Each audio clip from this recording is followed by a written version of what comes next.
Pergi mana? Pergi bank. Ni mesti dia dah gaji.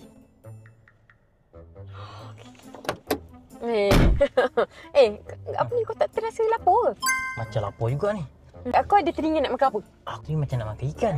Kau nak makan ikan? Ha. Aku ada satu restoran ni. Restoran Lobster. Lobster? Memang makanan dia semua sedap. Serius Jom. lah?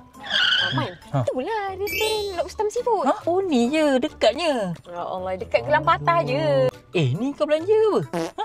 Belanja? Aku kalau kawan-kawan bawa nak makan ni, aku tak kisah.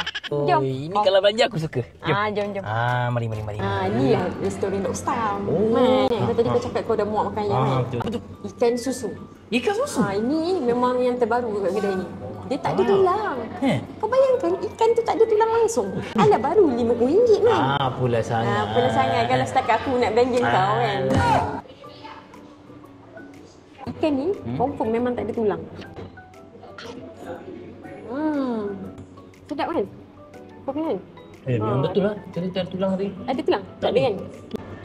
Aku tak biasa pakai ni. Setuju lah. Aku makan tangan. Orang kita kan? Dahsyat lah. Nak gitu je lah Aku ni jarang orang belanja aku makan banyak macam ni. Aku terus je. Kat sini asam pedas dah murah. Power RM15. Bukan ni je tau. Siap dapat ni. Nasi sayur dengan telur tu.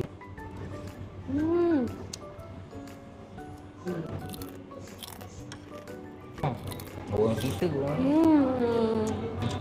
Oh, kenyang.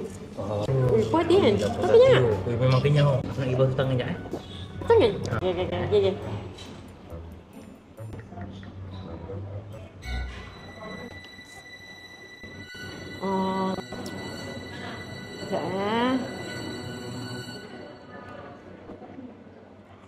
bayar je. Okay, dah jom balik. Dah bayar belum? Dah bayar? Bayar? Dah bayar dah. Aku dah bayar kan. Terima kasih belanja lah. Tak ada hal, aku memang suka belanja kawan-kawan. Kau jangan risau. Jom. Balik